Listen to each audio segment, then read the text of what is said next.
त्रिशूल peak 7,200 metre समुद्र तल की ऊंचाई पे बसा हुआ एक इंडियन हिमालयस पीक, जो कि हमारे उत्तराखंड में कुमाऊं और गढ़वाल के कुछ हिस्सों में बसा हुआ है।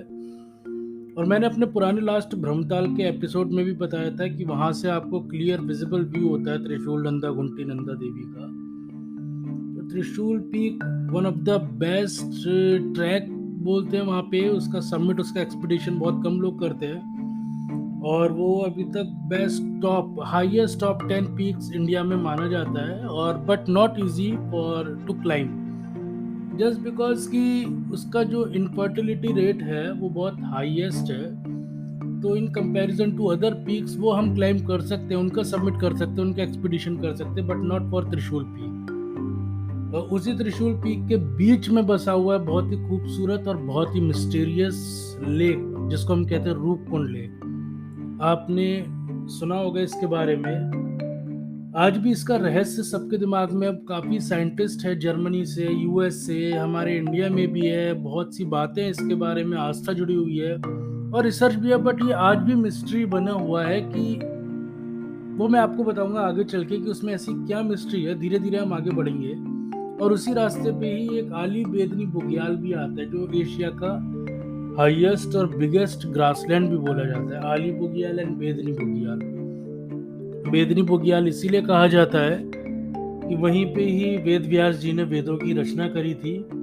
और बहुत ही खूबसूरत सी एक जगह है, ट्रैक है, नॉट इजी। मैं आपको इजी नहीं बोलूंगा, मॉडरेट टू डिफिकल्ट लेवल पे आता है वो, अगर हम लेवल की बात करें ट्रैकिंग्स की। तो उसी रूपकुंड और नंदा घुंटी की गोद में बसा हुआ बहुत ही प्यारा, बहुत ही खूबसूरत एक रूपकुंड लेक आपको नजर आएगा, जो कि सर्दियों के समय पे पूरा स्नोफॉल बर्फ से ढका होता है। 10 से 15 फीट वहां पे ऊंची बर्फ होती है, वो नहीं दिखता है। और जैसे जैसे वो बर्फ हटती है, पिघलना शुरू होती है, फिर वहां पे आपको वो बहुत खूबसूरत से एक लेक और एक ताल आपको दिखाई देगा।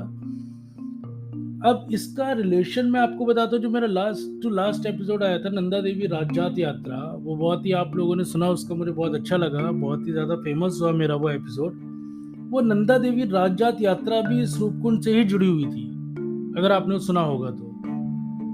जो पार्वती की यात्रा शादी के बाद से जब शिव विवाह हुआ था, शिव विवाह भी वन विलेज में बोला जाता है, और उसके बाद में शिव भगवान पार्वती को लेकर के ही आगे बढ़े थे, और उसी की वजह से ही 12 साल में एक बार नंदा देवी की राजजात यात्रा होती है। उस राजजात यात्रा में जब धीरे धीरे आगे बढ़ते हैं, तो जब पार्वती कैलाश की तरफ शिव जी के साथ जा रही थी, ये एक नंदा देवी राजजात यात्रा से जुड़ी हुई आस्था है जो मैं आपको बता रहा हूँ। और फिर वो जो पड़ाव पड़ते हैं, चाहे वो आपके लाटू देवता का मंदिर पड़ता है, चाहे वो भगुआ वासा पड़ता है, उसके बाद में ब्रह्मताल पड़ता है, झुंडी टॉप पड़ता है, फिर आपका रूप कुंड आ जाता है, फिर होम कुंड आता है, रोंटी सेडल है, फिर आपका जो हिमालय कैलाश पड़ता है, वहां की तरफ शिव और पार्वती चले गए। तो त्रिशूल पर्वत, त्रिशूल भी इसीलिए कहा जाता है कि वो ट्राइडेंट त्रिशूल की तरह 3 पीक्स खड़ी है बराबर में। त्रिशूल 1, त्रिशूल 2, त्रिशूल 3, और उसके बगल में जो नंदा घुंटी पीक है, नंदा घुंटी हमारे नंदा देवी बहुत माना जाता है। नंदा घुंटी पीक भी इसीलिए बोलते हैं, जब आप उसे, मौसम साफ रहेगा, जब आप जाएंगे उस चीज को ट्रैक पे, आप जब देखेंगे तो वो ऐसा लगता है पार्वती जैसे घूंघट ओढ़ के बैठी होती है ना, जैसे कोई भी औरत होती है घूंघट मार के। तो जो छवि आपको दिखेगी ना उस पीक की, नंदा घुंटी की, आपको हूबहू वैसे ही नजर आएगी। तो इस सबका अपना अपना नजरिया होता है। हम अपने नजरिए से देखते हैं, हम आस्था के नजरिए से देखते हैं, हम साइंटिफिक नजरिए से देखते हैं, हम उसको खूबसूरत नजरिए से देखते हैं। जिसके दिमाग में जो जैसा चल सकता है ना, बस आपको नजरिया चाहिए उस चीज को समझने के लिए। तो वहीं से नंदा देवी राजजात का जो लिंक जुड़ा हुआ है त्रिशूल के साथ, रूपकुंड के साथ में, शुरुआत में एक लाटू देवता का मंदिर है। एक बहुत छोटी सी बात मैं आपको बताता हूँ। लाटू देवता नंदा देवी, जो पार्वती माता का ही स्वरूप है, जिन्हें हमारे उत्तराखंड में नंदा देवी बोला जाता है। तो लाटू देवता हमारी नंदा देवी और पार्वती जी के धार्मिक भाई थे, मुंह बोले भाई जिन्हें आप कह सकते हैं। और उनका वो मंदिर है, वो मंदिर हमेशा बंद रहता है।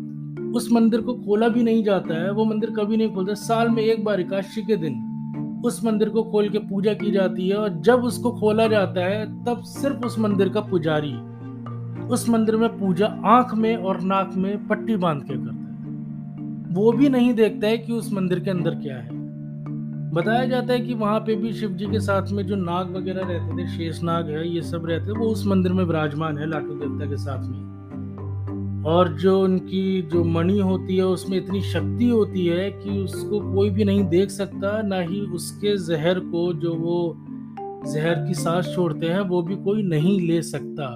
तुरंत मृत्यु संभव है उसके बाद में।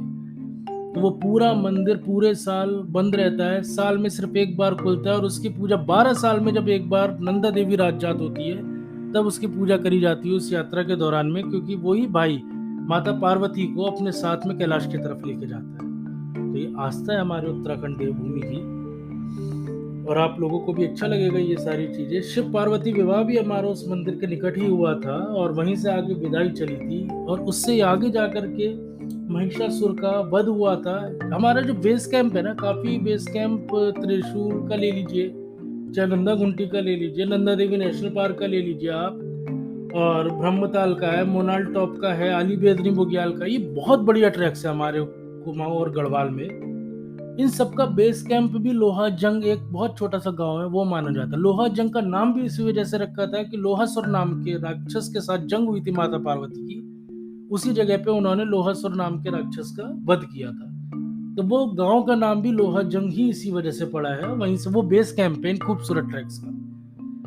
तो ये हमारे पास में नंदा देवी नेशनल सेंचुरी की जो पीक्स हैं, जिनमें one of the most beautiful त्रिशूल एंड नंदा घुंटी पीक भी आती है, उसका बेस कैंप और ये पूरी रेंज यहीं पे ही कहलाती है कि आप जब रूपकुंड की यात्रा पे जाएंगे तो आपको सारी चीजें एक्सपीरियंस और देखने को मिलेगी, खूबसूरत नज़ारा देखने को मिलेगा। अब आपके पास में, जब मैंने शुरू में आपको रोक दिया था कि मैं रूपकुंड के बारे में आगे बताऊंगा, तो मैं आपको बताता हूँ कि रूपकुंड है क्या, उसकी कैसी खोज करी थी, और उसका महत्व क्या है रूपकुंड का, रूपकुंड लेक का। तो रूपकुंड का बताते हैं कि जब शिव जी के साथ माता पार्वती जा रही थी, आगे चल के उन्होंने, पार्वती जी ने शिव जी से बोला कि यहाँ पे आपकी व्यवस्था कैसी है, कुछ भी नहीं है ना, हमें अपना इतने दिनों से चल रहे हैं हम लोग, 30 दिन 40 दिन से ऊपर हो गया है, और हमें कुछ ना पानी पीने को, ना मैं अपना चेहरा देख सकती, नहीं नहीं, शादी होकर के विदाई हुई थी शिव विवाह के बाद में। तब शिव जी को लगा, शिव जी ने अपना त्रिशूल लेकर के पहाड़ पे दिया, पहाड़ पे मारा, और वहां पे पानी की धारा, एक लेक बना बहुत प्यारा।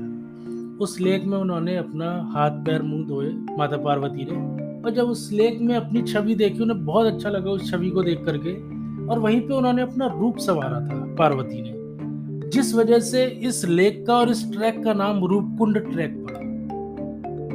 हम अपनी आस्था, अपने देवभूमि और अपने धर्म को मानते हैं, इसीलिए ये सब चीजें हमें जानने की जरूरत है। हम जब जानेंगे, हमारे आने वाली पीढ़ी भी इन चीजों को समझेगी और इनको संरक्षित करेगी। हमारे इंडिया से बाहर के लोग हमारे भारत की धरती पे आकर के ये चीजें जानने की इच्छुक रखते, तो हम क्यों नहीं अपने देश की धरती को पहचाने कि यहाँ पे अपनी आस्था को कैसे बना करके रखे हमेशा के लिए। तो जब ये तो था कि उस रूपकुंड का नाम रूपकुंड इसी वजह से रखा गया था कि पार्वती ने अपना रूप संवारा था उस रूप में देख के, और उसके बाद में वो फिर पंगरचूला होते हुए कैलाश की तरफ शिव जी के साथ में चल दिए थे।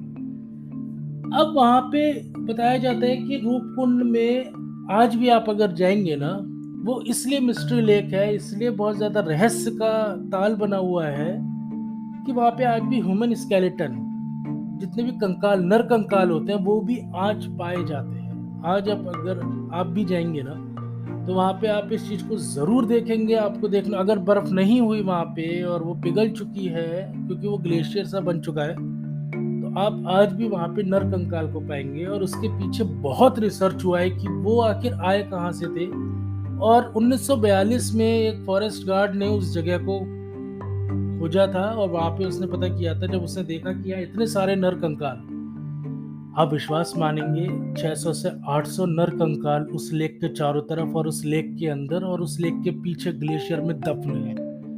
और बहुत से नर कंकाल आज भी ऊपर आपको साफ देखने को मिलेंगे। वो नर कंकालों में आज भी आपको उन कंकालों से जुड़े मांस और फ्लैश भी नजर आएगा।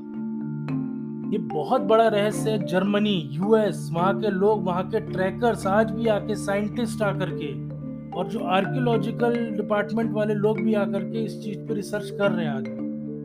कि वो नर कंकाल है किसके। लेकिन हमारे जो उत्तराखंड के लोग हैं, हमारे उत्तराखंड में एक लोकगीत भी गाया जाता है इस रूपकुंड के बारे में। वहाँ उसमें बताया जाता है कि 14वीं शताब्दी में हमारे कन्नौज के राजा ने यात्रा करते थे, तीर्थ यात्रा। उन्होंने प्लान किया तीर्थ यात्रा करने के लिए, और वो इसी मार्ग पे चले थे कैलाश की तरफ कि हम यहीं जाएंगे। बहुत सारी चीजें थी। तो ये कहानी है, ये आप मानिए और सुनने में आपको मजा आएगा कहानी में।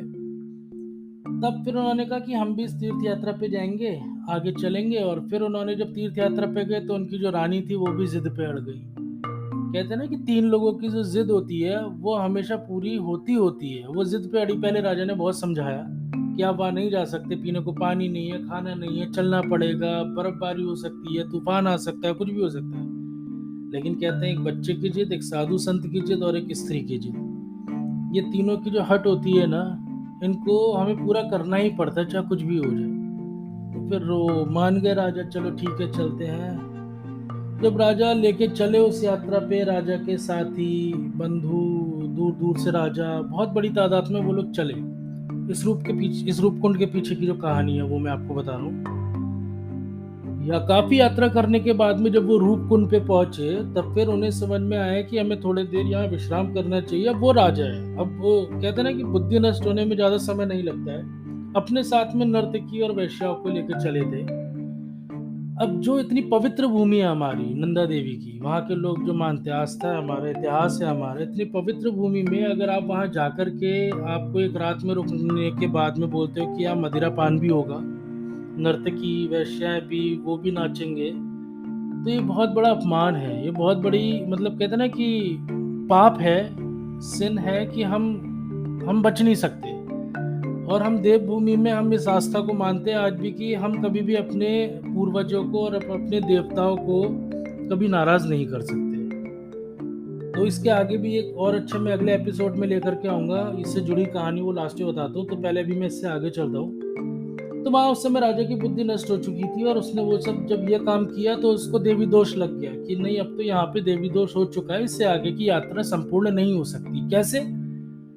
उसी यात्रा में रात के ही जब सूर्य निकलने वाला था, उससे पहले बहुत भयानक बर्फीला तूफान वहां आया, और वो तूफान में जितने भी राजा के साथ में उस तीर्थ पे निकले थे वो सब दफन हो गए। और उन्हीं दफन लोगों के बारे में ही कहा जाता है कि उन्हीं के ही नरकंकाल आज भी वहां पे पाए जाते हैं।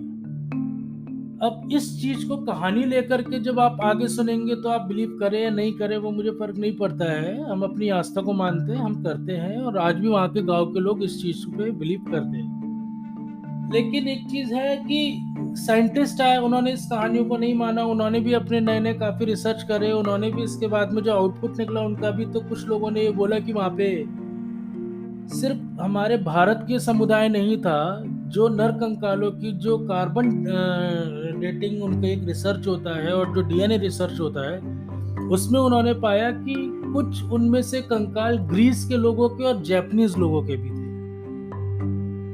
तो वो एक अलग सिद्ध निकल के आया था। बाद में फिर लोगों ने इसको प्रूव किया, कुछ लोगों ने गलत कहा कि जब इतने लोग थे तो जापानीज लोगों की हाइट मैक्सिमम 5-5.5 फुट होती है, इससे ज्यादा नहीं होती, 6 फुट हो सकती है। लेकिन जो वहां लोगों के नरकंकाल पाए गए थे, उनके कुछ रिसर्च के बाद में पता चला कि उनकी हाइट 10 फुट की। इतने बड़े बड़े कंकाल थे वो, उनके पैरों में उनका फ्लैश भी लगा था, उनके जूते हमारे जैसे भारतीय संस्कृति में जो राजा महाराजाओं के जूते होते थे वही नुकीले आगे जयपुरी स्टाइल वाले, वो सब चीजें आज भी देखने को मिलेंगे। तो ये आज भी इसीलिए रहस्य बना हुआ है कि किसी को नहीं पता क्या है। गांव वाले, वहां के लोग बिलीव करते हैं कि इस तरह से राजा के साथ में जो दुर्घटना हुई थी, हमारी रानी दोष हुआ था, जो पार्वती माता दोष हुआ था, देवी दोष जिसे कहते हैं, और उसके बाद में क्यों वहां पे तीर्थ यात्रा पे गए थे ये भी नहीं पता चला। इतनी 14वीं सदी की बात थी। उसके बाद में ग्रीस के लोगों का कैसे समुदाय मिला, वो लोग कैसे क्लेम करते हैं, जापानीज लोग क्यों क्लेम करते हैं। वहां पे कोई ट्रेडिंग रूट भी नहीं था बिजनेस का, जैसे कि हमारे हर्षिल गंगोत्री से ट्रेडिंग रूट होता है इंडो तिब्बत बॉर्डर के लिए। हमारे रूपकुंड में, त्रिशूल में जब हम इसको क्रॉस करेंगे तो आप कुआरी पास बोलते हैं इसको, एक ट्रैक होता है बहुत प्यारा, और उसके बाद में आप गढ़वाल साइड में पहुंच जाते हैं। तो ये एक पास है, आप इसको ट्रेडिंग भी नहीं कर सकते। वो बहुत ऊंचाई पे, 5,000 फीट की ऊंचाई पे, और जो त्रिशूल पीक है 7,000 मीटर की ऊंचाई पे है। क्या वजह थी ऐसी कि क्यों लोग वहां पे आते थे 14वीं सदी में, जब कोई रास्ता भी नहीं था, कुछ भी नहीं, फिजिबिलिटी नहीं होती थी आप उन ट्रैक्स पे जाने के लिए। आज भी फिर भी आपके लिए इतना डेवलपमेंट कर दिया गवर्नमेंट। तो ये चीजें थी सारी रूपकुंड के बारे में, जो आपको सुन के बहुत ही अच्छा लगा होगा। आप लोग, मैं जरूर बोलूंगा कि एक बार इस ट्रैक की तरफ जाकर के देखिएगा और अपनी संस्कृति को, अपने उत्तराखंड देवभूमि को जरूर प्रमोट कीजिए। और Roopkund is not famous only in Uttarakhand, also famous in India और ऑल ओवर द वर्ल्ड। तो अगर आप वहाँ जाएंगे, आप देखेंगे, एक्सपीरियंस करेंगे। रूपकुंड से ऊपर भी बहुत सारे ट्रैक्स हैं, अगर आप आगे जाना चाहते हैं तो रौंटी सैडल है, होमकुंड है, जुनार गली टॉप आप पहुंचिए, मतलब एक ऐसी जन्नत। आप वहाँ खड़े हैं उस जन्नत में, आपको अपनी आंखों के सामने इतने नजदीक से, आपके और त्रिशूल पर्वत के बीच में कोई दूरी नहीं है, इतने नजदीक से आप उस त्रिशूल और नंदा घुंटी को अपनी आंखों से देखेंगे ना, आपको कुछ नजर नहीं आएगा। आप सोचे क्यों, मैं कौन सी दुनिया में जी रहा हूँ, मैं कहाँ रह रहा हूँ, मैं क्या कर रहा हूँ, कुछ समझ में नहीं आएगा। बस आप सारी दुनिया छोड़ के वो जन्नत में आ जाएंगे, वो लगेगा कि आप स्वर्गलोक में बैठे हैं। वास्तव में इसके आगे के रास्ता कैलाश की तरफ ही जाता होगा, आपके दिमाग में ख्याल जरूर आएगा। इतना खूबसूरत हमारे शिव जी का कैलाश होगा, और उसी जगह पे माता पार्वती, नंदी और जितने भी उनके साथ में हैं, जितने देवी देवता, सब उस कैलाश पर्वत पे विराजमान है। ये मेरा आस्था है, ये मेरा एक ट्रैक का आप लोगों के लिए एक कंटेंट था। रूपकुंड आपको जरूर जाना चाहिए, बहुत खूबसूरत ट्रैक है, और उसके बारे में नॉलेज भी होनी चाहिए आपको, तभी आप समझेंगे और इस चीज को अच्छे से एक्सप्लोर करेंगे लोकल्स के साथ में। तो थैंक यू सो मच, ये मेरा एपिसोड यहीं तक रहेगा। इसके बाद में मैं आगे आपके पास में एक बहुत ही खूबसूरत और एक नई कहानी लेकर के आऊंगा। और आप लोगों की क्या राय है इस रूपकुंड के बारे में, आप भी मुझे इसके पोल पे बता सकते हैं और अपना मुझे शेयर कर सकते हैं एक्सपीरियंस। मैं भी सुनना चाहूंगा, समझना चाहूंगा कि आपको कैसा लगता है। तो थैंक यू सो मच, आपका अपना host Udit Sharma. Take care, bye bye.